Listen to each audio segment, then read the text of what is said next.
네, 하나님 말씀은 지난주와 동일한 요한일서 1장 8절에서 10절입니다.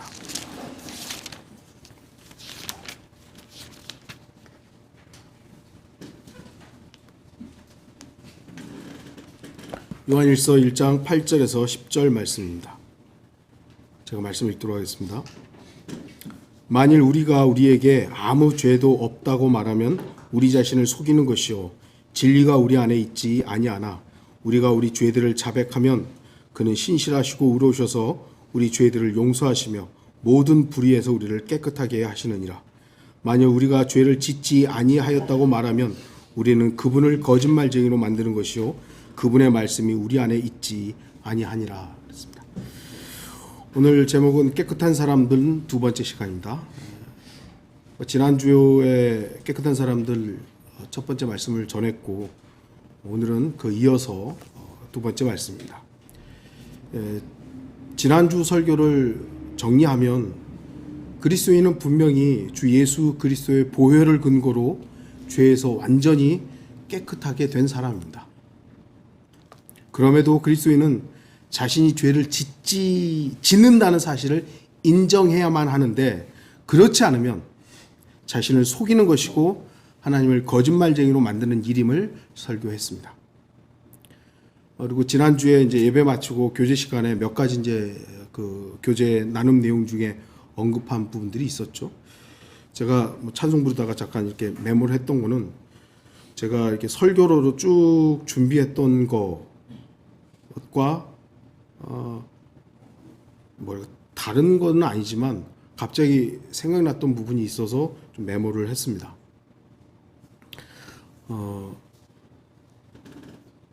왜 사람이 지옥 갑니까?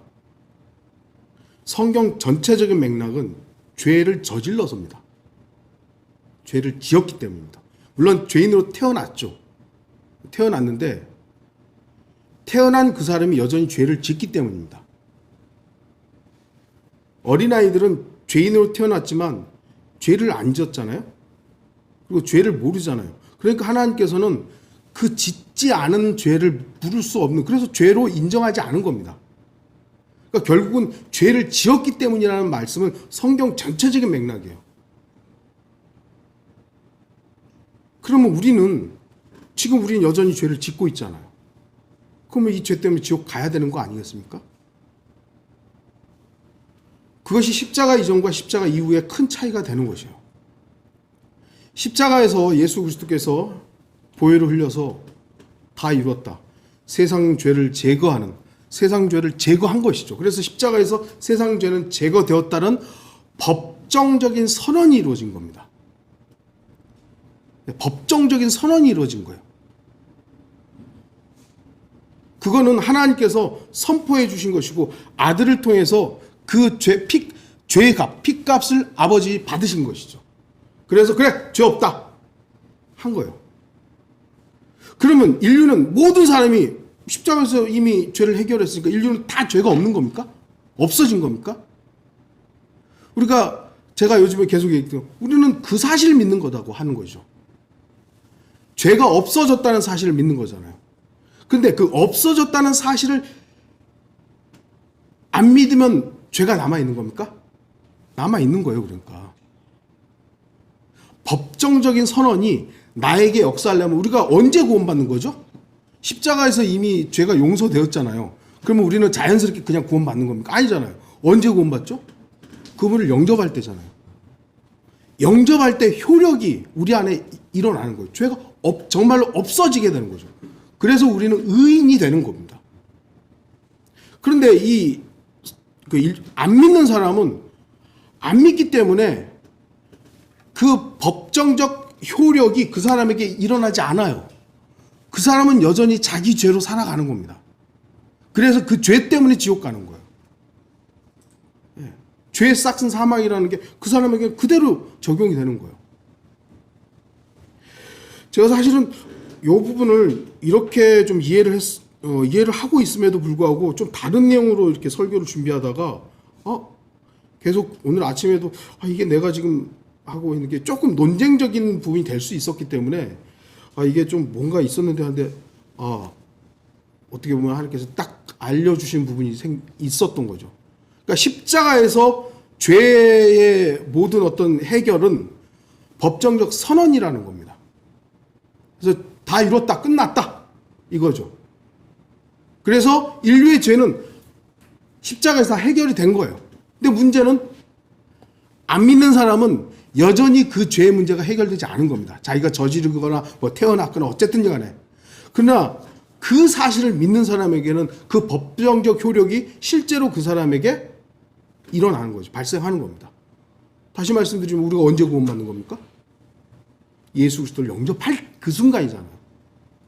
그래서 그 순간 우리는 의인이 되는 것이지, 이미 죄가 용서됐으니까 나는 뭐 당연히 그런 것이 아니죠.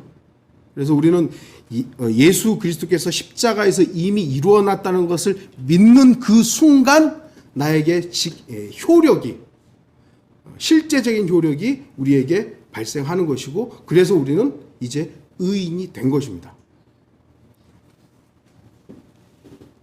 혹여 뭐 예수님이 용서했다며, 그 사람의 개인의 구주로 영접하지 않았는데 지식적으로 용서했다며, 이런 사람들은 그냥 용서됐는데, 자기가 비록 그 용서되었다라는 그 사실로 그냥 지식적으로만 안다 해도 그 사람 구원받는 것인가? 그렇지는 않을 겁니다. 왜냐?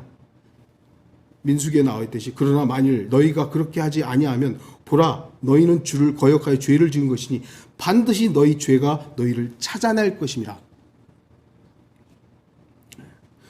우리는 예수 그리스도께서 내 안에 성령으로 임하시면서 실제적인 우리의 죄의 문제를 완전히 법정적인 선언뿐만 아니라 실제적으로 우리는 의인이 되어버린 거죠.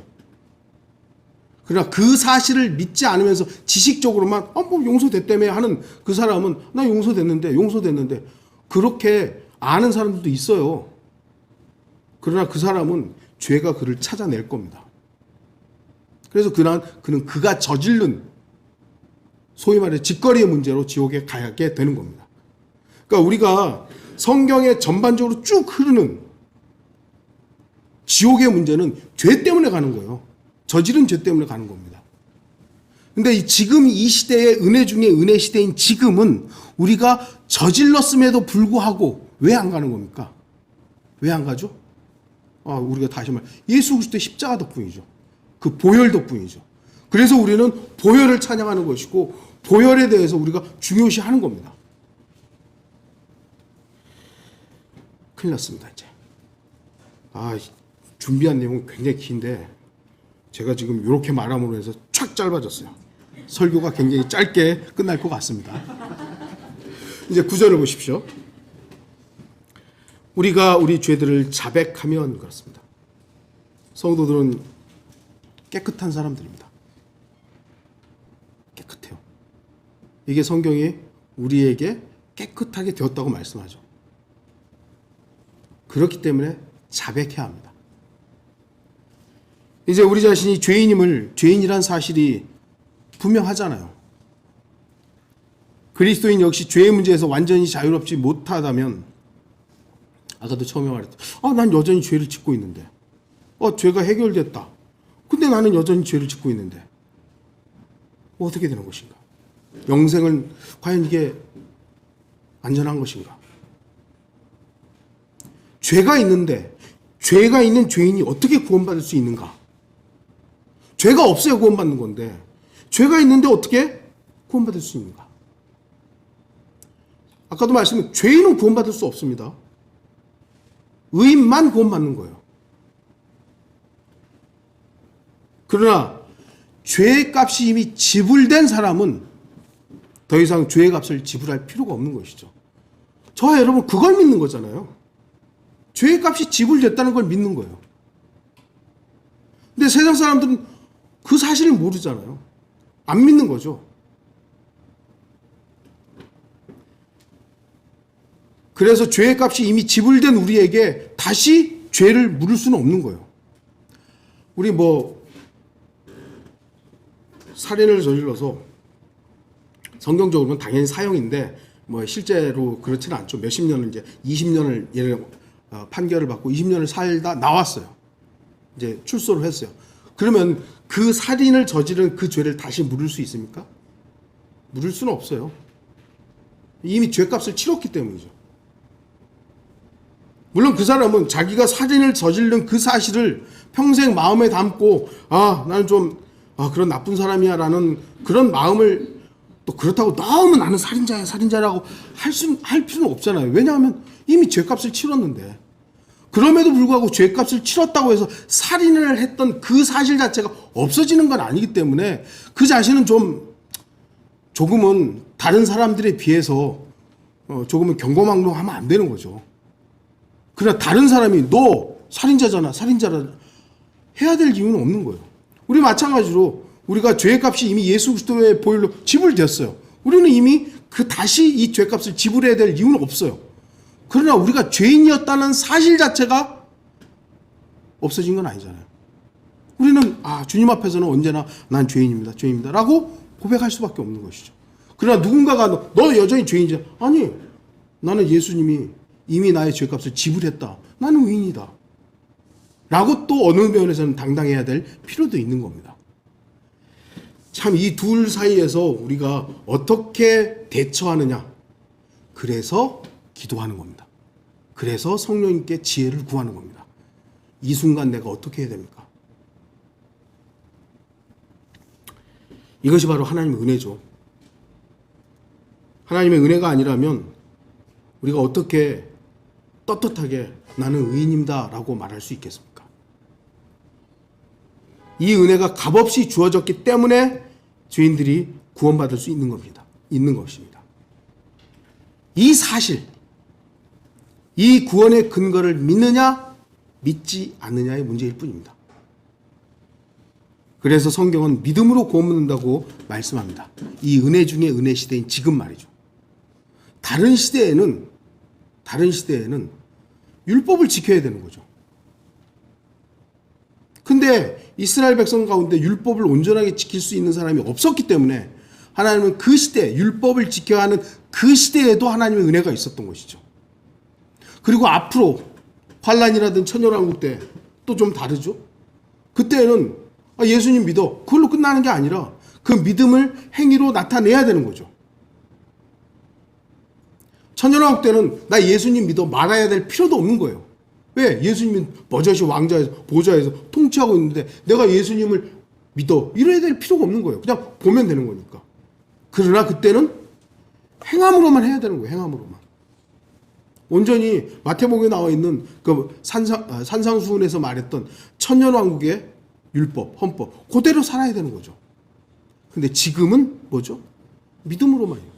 사도 바울이 자신의 서신서에서 계속 강조했던 믿음으로.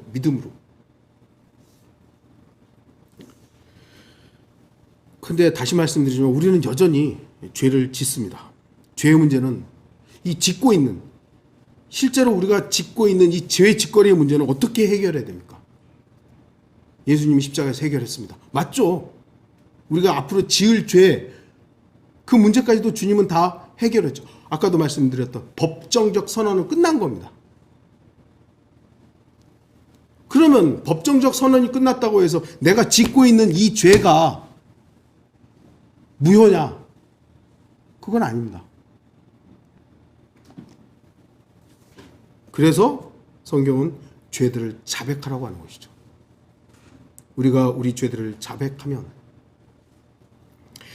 성경은 자백하라고 말씀하죠. 회개와 자백이란 단어는 우리가 구분해야 됩니다. 회개라는 단어는 repent, 돌이키다예요. 이것은 마귀로부터 돌이켜서 하나님께로 가는 것, 이것을 말합니다. 이 회개는 오늘날 사람들이 생각하는 반드시 가슴을 치고 눈물을 흘리는 그런 회개만을 의미하지는 않습니다. 어떤 사람은 그런 과정이 있었던 사람이 있는 거예요. 회개라는 순간 내가 너무나 진짜 큰 죄인이구나, 이걸 깨닫고 막 눈물이 펑펑, 하나님 이제 내가 하나님께로 돌이키겠습니다. 근데 어떤 사람은 회개에 감동이 좀 없을 수도 있는 거예요. 그래서 그냥 내가 죄인이구나, 그래 나 돌이켜야지, 그냥 좀 밋밋하게. 그러니까 회개 그러면 반드시 막 눈물 흘리고 펑펑 흘리고 막 뭐 이런 것만을 회개라고 생각하는데 반드시 그렇지만은 않다는 겁니다. 사도 베드로는 돌이킬 때 우리가 볼 때는 눈물 펑펑 흘렸겠죠. 사도 바울도 다마스커스 가다가 근데 거기서는 사도 바울이 물론 며칠 동안 시간들이 있습니다만 아마 그 뭔가가 변화가 있었겠지만 모든 사도가 그런 건 아니잖아요. 모든 그리스도인이 그랬던 건 아닙니다. 자신이 죄인임을 깨닫고 주님을 믿고 영접하는 그 순간이 회개예요. 그걸 회개라고 하는 거예요. 내가 죄인이라는 걸 알았어요. 그래서 예수 그리스도를 영접한다는 것은 내가 마귀와의 관계를 끝난다는 거잖아요. 끝난다는 거예요. 그래서 예수 그리스도를 영접하는 그것이 회개가 되는 거예요.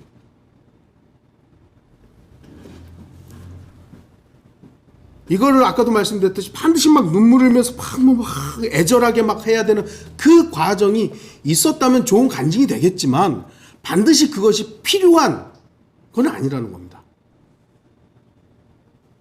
그러나 회개는 필요한 거죠. 회개는. 반면 자백이란 단어는 confess라는 것인데 모든 것을 시인한다. 모든 걸 시인한다. 인정한다. 이 뜻입니다. 그리스도인이 죄에 대해서 자백하는 것은 어떤 부분은 하고 어떤 부분은 남겨놓는 게 아닙니다. 전부 다 하는 것이죠. 왜 범죄자한테 너 자백해? 그거 하잖아요.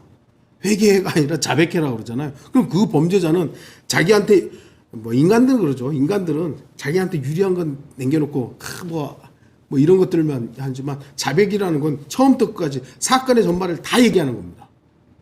그러니까 내가 하나님 앞에 자백한다는 것은 하나님이 모르는 부분이 아닌데 자백하라는 거예요. 그럼 우리는 모든 것을 자백하는 겁니다. 그래서 어떤 분은 주님 제가 알지 못하고 지은 죄도 용서해 주십시오 막 하는데 사실 알지 못하고 짓는 죄는 없어요.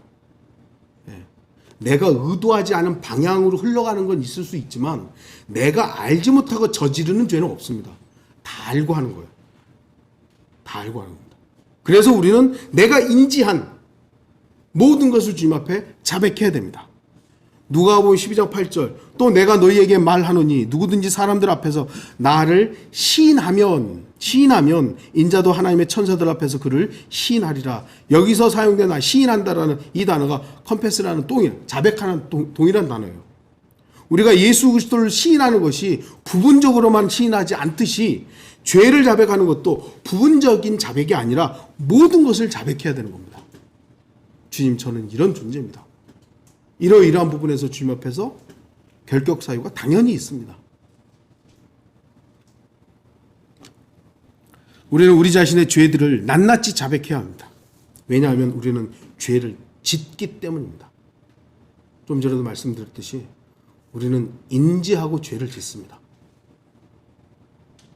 물론 내가 의도하지 않은 방향으로 해서 어떤 결과물들이 나쁜 경우는 내가 그 부분까지 인지하지는 못하죠. 그러나 우리의 거의 전부 내가 저지른 죄는 알고 하는 겁니다. 알고. 우리는 우리 자신 안에 죄를 품어서는 안 되죠. 남겨두면 안 돼요. 다 자백해야죠. 다.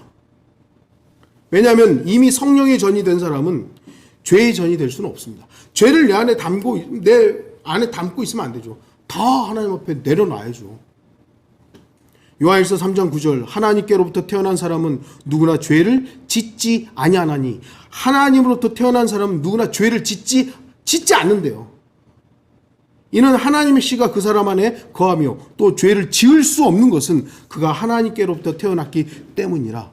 이 말씀은 우리의 미래의 모습을 말씀하는 게 아닙니다.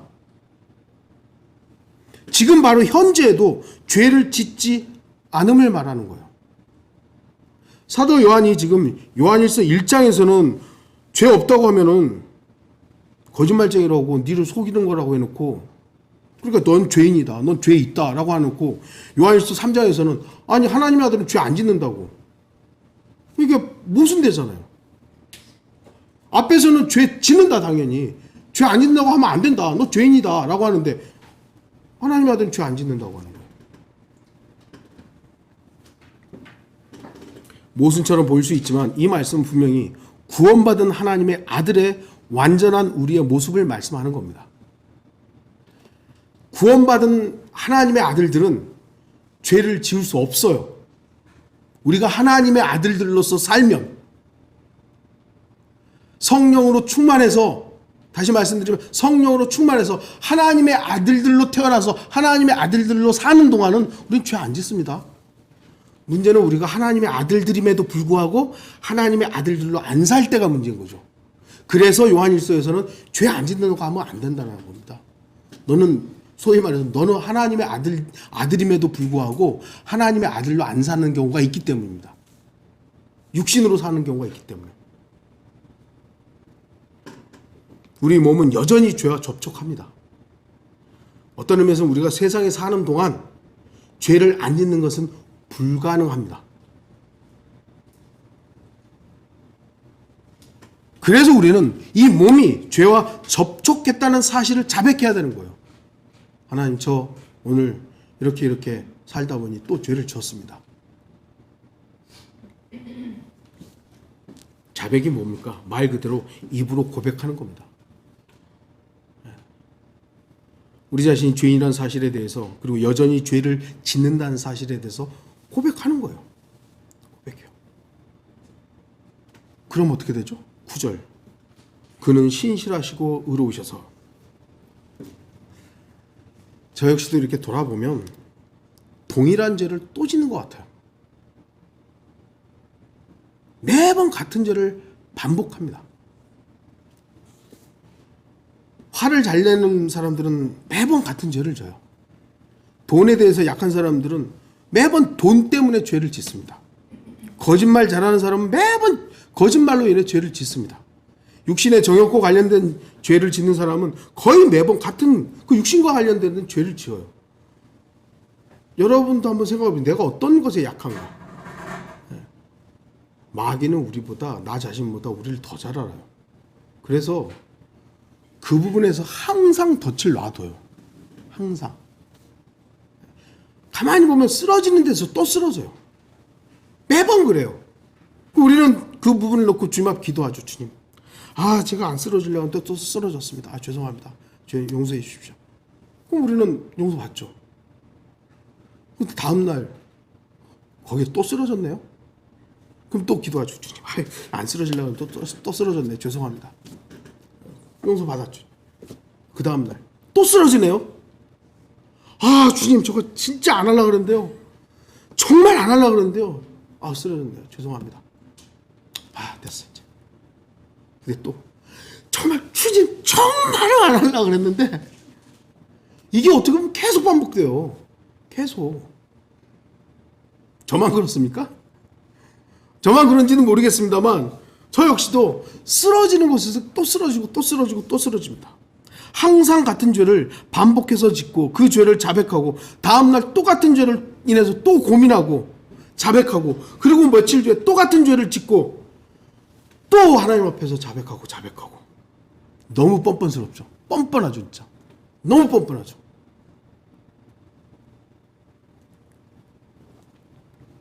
그러면서 그렇게 쓰러지는 나를 보고, 진짜 한심하다 진짜. 너 같은 자가 목사를 하고, 너 같은 자가 뭘 하고, 진짜 한심하다. 너 자격 없어. 저를 보면 그래요.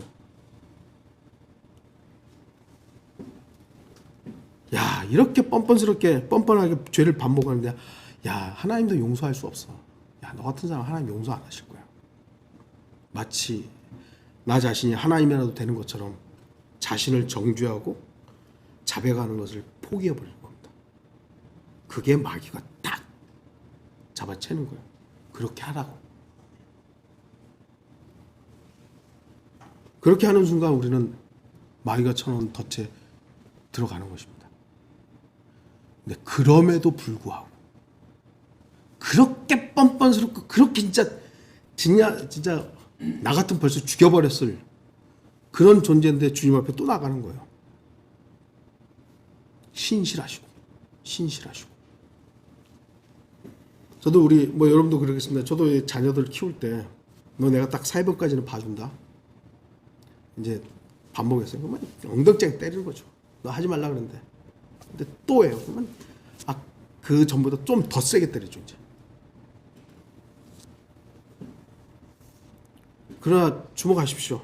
자녀가 똑같은 죄를 아무리 많이 짓는다 해도 부모는 자식을 죽이지는 않습니다.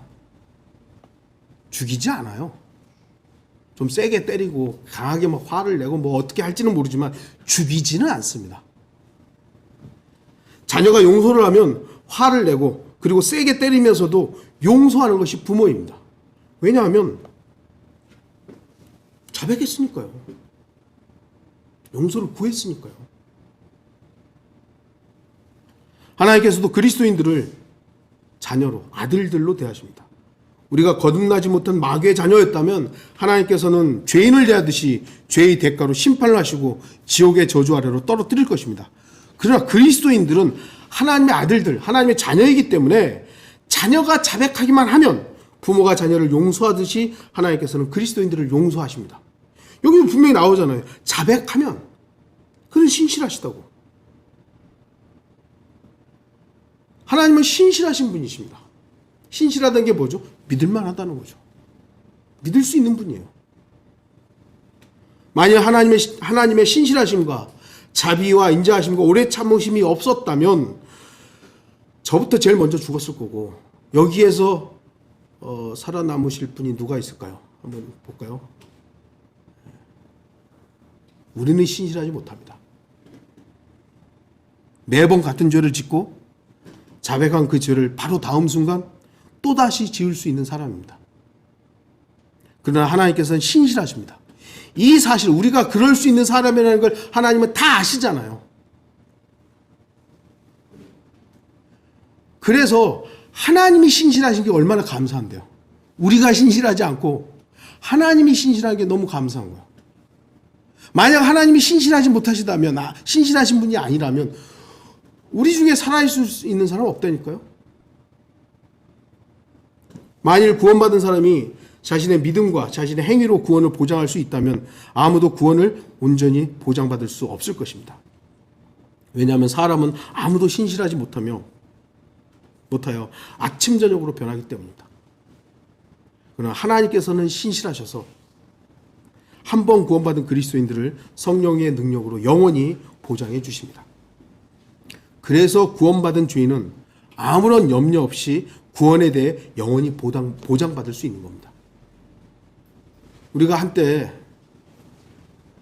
구원의 영원의 보장을 머리로는 또는 교리적으로는 믿었는데 내가 구원받았나 또 점검해야 돼 점검했던 적이 있었죠.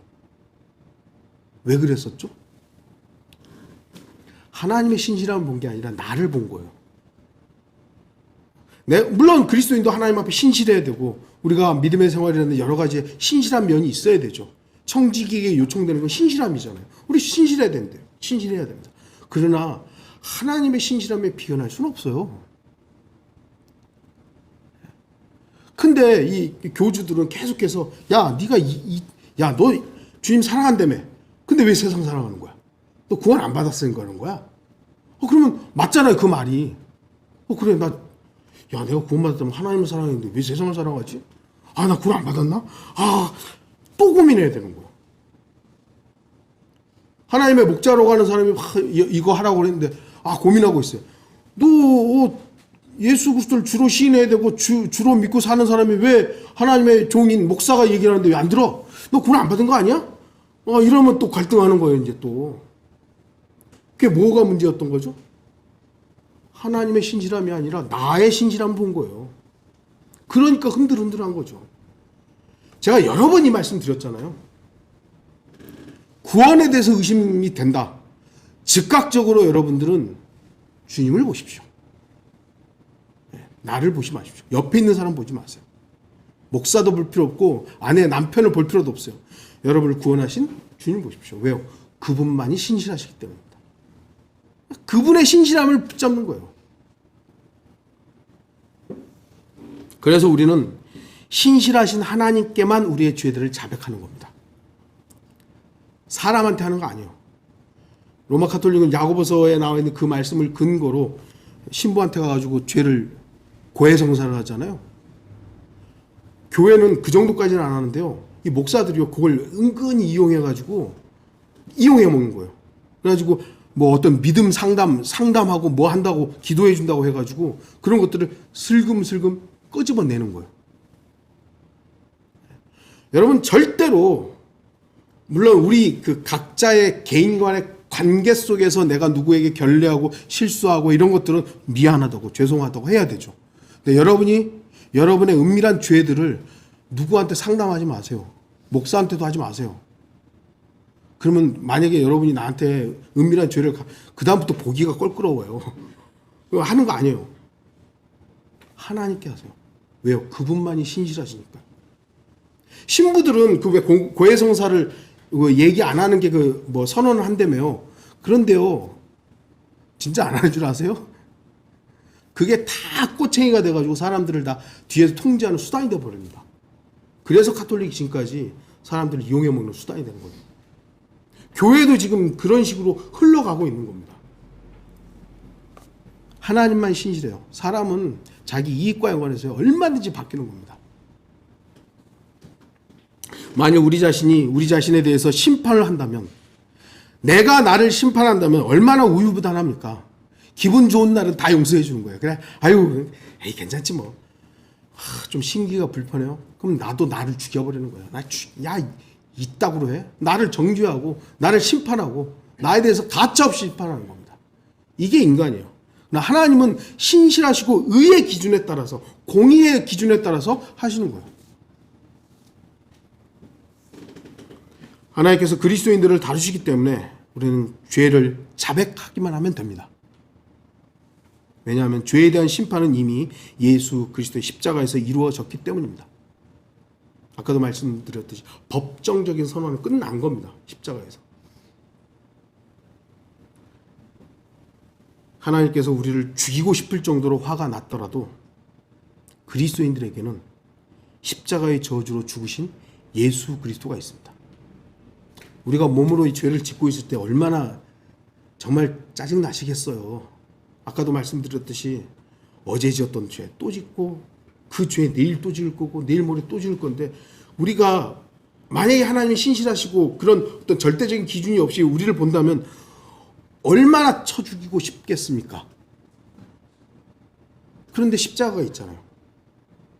우리를 그렇게 죽여서 지옥에 보내고 싶었던 그 일을 아들에게 쏟아부었잖아요. 그래서 우리는 하나님 앞에서 어떻게 보면 좀 뻔뻔하게 아들을 이용하는 거예요. 아들을. 주님, 저는 밉죠. 당연히 밉죠. 주님, 저 밉죠. 아유, 당연하죠. 저 밉죠. 근데요, 죄송합니다. 아들이 있습니다. 아들이 있었잖아요. 아버지 하나님께서는 우리의 신실함이 아니라 아들의 신실함, 곧 하나님의 신실함으로 인해 우리를 보시는 겁니다. 그래서 무사한 겁니다, 지금 우리가. 이것이 바로 하나님의 신실하십니다. 9절 다시 보시면 우리 죄들을 용서하시며 모든 불의에서 우리를 깨끗하게 하시느니라. 분명한 것은 구원받은 죄인과 구원받지 못한 죄인은 그 자백의 그 어떤 내용이 다르다는 겁니다. 틀립니다.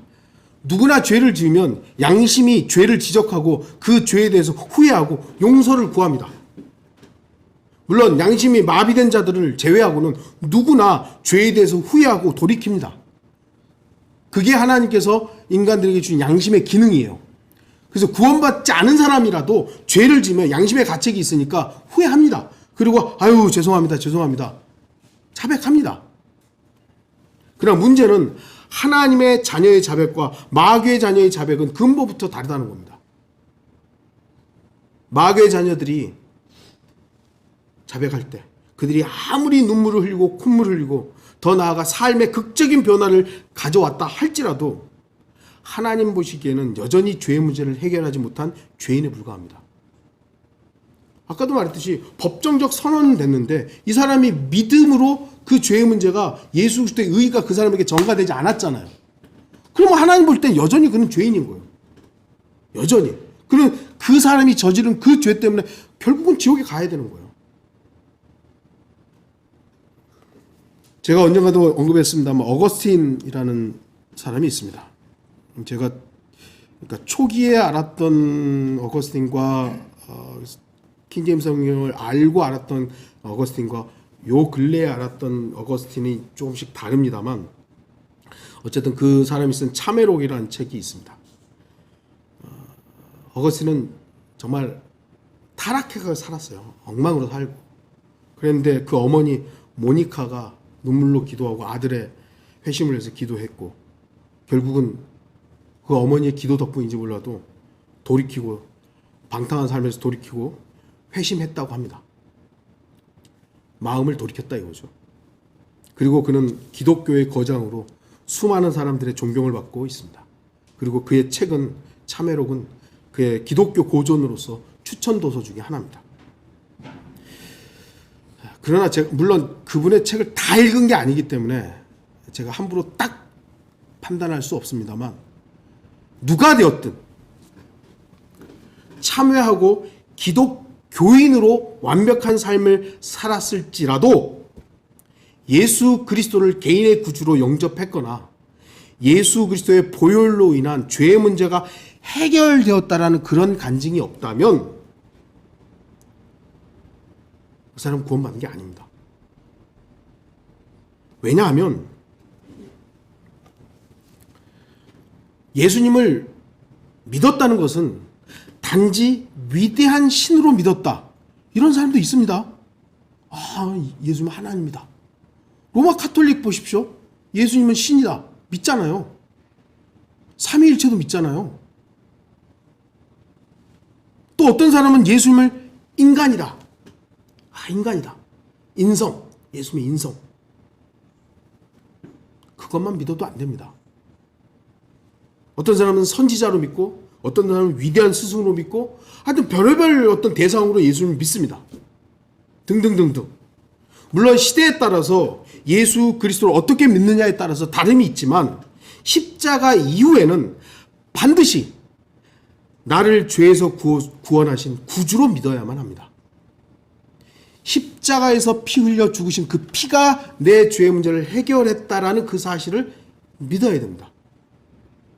그거 없이 나 예수 믿는다고. 나 예수님 믿어서 내 삶이 바뀌었다고. 어떻게 보면 그 사람은 종교가 된 거죠. 그 사람의 종교. 불교도들도요. 엉망으로 살다가 불교로 이렇게 뭐라 그러죠? 하여튼 딱 바뀌면요. 생활이 바뀌는 사람들이 있습니다. 없는 것 같아요? 그런 간증 저희 불교 그 신문에서 보니까 있더라고요. 그런 사람 많습니다. 그런 거는 종교로 회의한 것 뿐이에요. 대상이 예수님이라는 건데 예수님이 어떤 부분을 믿어야 되느냐 이거죠. 나 예수 믿었다고. 그거 잘한 것이죠. 잘한 건데 뭘 믿었냐 이거예요. 뭘 믿었냐고. 나 예수님 하나님인 거 믿어. 잘한 겁니다. 잘하신 거예요. 그래서 너 죄 문제는 해결됐냐고. 해결됐어? 우리는 그걸 물어보는 거죠. 그래서 예수님이 십자가에 죽으신 이유가 뭔데?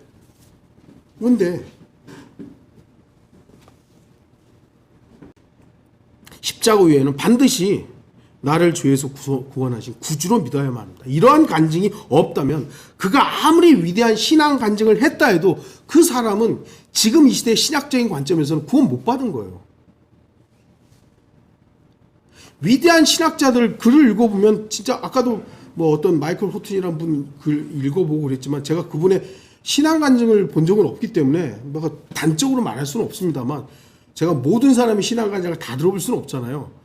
근데 좀 그렇게 좀 알려지고 좀 기독교의 지도자들이라면 최소한 자기 신앙 간증, 구원 간증은 좀 해놓고 했으면 좋겠어요. 그래야 좀 딱 명확한데 그런 것이 없이 그냥 하다 보니 구원 받았을 거야. 이 글을 보니까 구원 받은 것 같네. 이 정도로만 추론하다 보니 한계가 많아요. 아까도 말씀드렸듯이 거듭나지 않고도 종교 생활은 잘 할 수 있습니다. 제가 한때 그랬었고요. 제가 구원받기 전에 전도사로서도요. 물론 엄청나게 잘한 건 아니죠. 제 나름대로는 꽤 잘했다고 생각을 해요. 그러나 그때 남들이 볼 때는 야, 윤전도사 오 잘한다고 뭐 이렇게 칭송을 받았을지 몰라도 좋은 종교인이었는지는 모르지만 저는 그때 구원 못 받았어요. 마귀의 자녀의 자백과 회개와 참회는 오히려 하나님 보시기에 가증한 것이 될 뿐입니다. 악인의 희생제는 하나님께서 오히려 가증히 여기시는 것입니다. 예수 그리스도 왜 하나님께서 그 악인의 희생제물, 악인의 어떤 자백 이런 것들을 가증히 여기시냐면 예수 그리스도의 십자가의 보혈을 제껴놓은 채 자신의 눈물과 감정과 종교심에 매달리기 때문입니다. 우리가 매달려야 하는 것은 예수 그리스도의 보혈인데 그거 아니라 자꾸 다른 거에 매달려가지고 나 이렇게 눈물 펑펑 흘리면서 회개했어요. 가상하시죠. 내가 주일날 한 번도 안 빠졌어요. 내가 11조를 얼마를 냈고 내가 새벽기도 한 번도 안 빠졌어요. 가상하죠. 하나님은 그런 거 원치 않으십니다. 다시 말씀드리지만 하나님이 요구하는 딱 한 가지예요. 완전한 의, 완전함. 그게 누구를 통해서 가능한 겁니까? 예수 그리스도잖아요.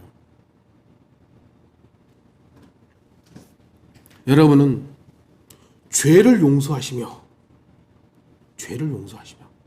자백하면 죄를 용서하시며 이 부분을 한번 이번 주 동안에 깊이 묵상해 보십시오. 모든 불의에서 깨끗하게 하시느니라. 이 말씀 역시 여러분 한 주간 동안 깊이 묵상해 보십시오.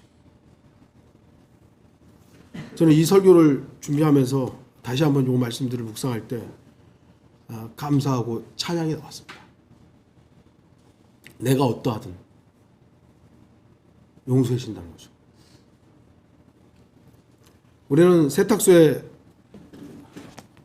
맡긴 세탁물을 찾아왔는데 더러워요. 아직 깨끗하게 안 됐어요. 세탁소에 맡겼으면 당연히 깨끗해야 되는데 찾아왔는데 깨끗하지 않아요. 그럼 어떡하죠?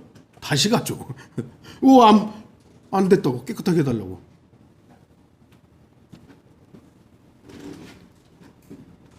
비록 세탁소에서 세탁한 옷들에는 여전히 때가 좀 덜 빠질 수도 있고 뭐 만족하지 않을 수도 있지만 예수 그리스도께서 하나님께서 우리를 용서하시고 깨끗하게 하시면 우리의 죄들과 모든 불의는 완벽한 겁니다. 완전히 깨끗한 겁니다. 만일 그리스도인들이 자백했음에도 불구하고 우리 죄들이 깨끗하게 되지 않고 조금이라도 남아있다면, 또한 우리가 자백해도 어느 정도는 죄들이 남아있다면 우리가 자백하는 것은 얼마나 부질없는 일입니까? 그러나 예수 그리스도께서 성경은 이렇게 말씀하시잖아요. 용서하시며 모든 불의에서 우리를 깨끗하게 하시느니라. 그래서 우리는 예수 그리스도의 보혈로 세탁소에 갔다 온 사람입니다. 깨끗한 사람입니다. 결론을 맺겠습니다. 루터는 어느 날 자신의 죄 목록을 하얀 백지에 기록을 했다고 합니다. 쓰다 보니까 굉장히 많았대요. 뭘 썼는지는 모르겠지만 했는데 굉장히 많았대요. 그리고 이런 말을 했다고 합니다. 이 많은 죄를 예수 그리스도의 피가 덮었다. 그렇습니다. 우리의 모든 죄들은 예수 그리스도의 피가 덮어버렸고 제거했습니다. 이걸 우리가 믿잖아요. 이미 우리는 예수 그리스도에 의해서 목욕을 한 사람입니다. 성령 침례를 받은 것이죠. 이미 우리는 성령으로 침례 받은 사람입니다. 그렇기 때문에 발밖에 씻을 것이 없습니다. 우리의 발은 여전히 세상에 담고 있습니다. 그러나 그리스도인들은 이미 예수 그리스도의 피로 씻음받은 깨끗한 사람들입니다. 사실 우리가 우리 자신이 용서하지 못할 때가 많이 있습니다. 왜냐하면 너무나 반복되는 죄를 짓기 때문입니다. 그러나 성경은 말씀합니다. 자백하지 않고 자기 육신대로 사는 그런 사람이 있을 때 하나님은 그런 사람에 대해서도 아들로서는 계속 기다리시지만 종으로서는 하나님께 심판하실 경우들이 있죠. 그래서 육신을 죽이는 경우들이 간혹 있습니다만 아들로서는 하나님께서 버리지 않습니다. 자백하면 죄들을 용서하시고 모든 죄에서 모든 불의에서 깨끗하게 하신다고 분명히 말씀합니다. 그래서 우리는 뻔뻔스럽게 하나님 앞에 나아가야 됩니다. 비록 수천 번, 수만 번 같은 죄를 반복한다 해도 신실하신 하나님께서는 용서하신다고 말씀하셨습니다. 용서하신다고 했는데 나 자신을 용서하지 않고 하나님께로 나아가지 않는다면 우리는 또 다른 죄를 짓는 것이죠. 하나님의 말씀을 무시한 거죠. 하나님이 용서한다 그랬는데 아니야, 이 정도는 용서 안 하실 거야. 아유, 이제 나 같은 사람, 야, 이게 똑같은 죄 수만 번 졌는데 이제 하나님도 포기하실 거야. 그건 하나님의 말씀을 안 믿는 죄를 짓는 거죠. 우리는 또 나가야 돼요, 뻔뻔하게. 주님 앞에 나아가 자신의 모든 죄를 자백하십시오. 그 죄가 아무리 많을지라도 예수 그리스도의 보혈은 우리 자신뿐만 아니라 온 인류의 죄를 제거할 수 있는 능력이 있는 피입니다. 그리스도인은 이미 예수 그리스도의 피로서 목욕한 깨끗한 사람들입니다. 이제 우리가 할 수 있는 것은 발을 씻는 것이죠. 그래서 주님 앞에 나아가서 주님, 제가 또 발에 더러운 걸 묻혔습니다. 아, 또 반복해도 죄를 탐닉하고 죄를 즐기라는 얘기가 아니라 죄에 대한 경각심을 갖되 우리가 죄인이나 죄를 짓는다는 이 사실에 대해서는 주님 앞에 매번 인정하고 주님, 제가 이러한 존재입니다 라고 자백하는 우리 모든 성도들이 되기를 바랍니다. 다 기도하시겠습니다.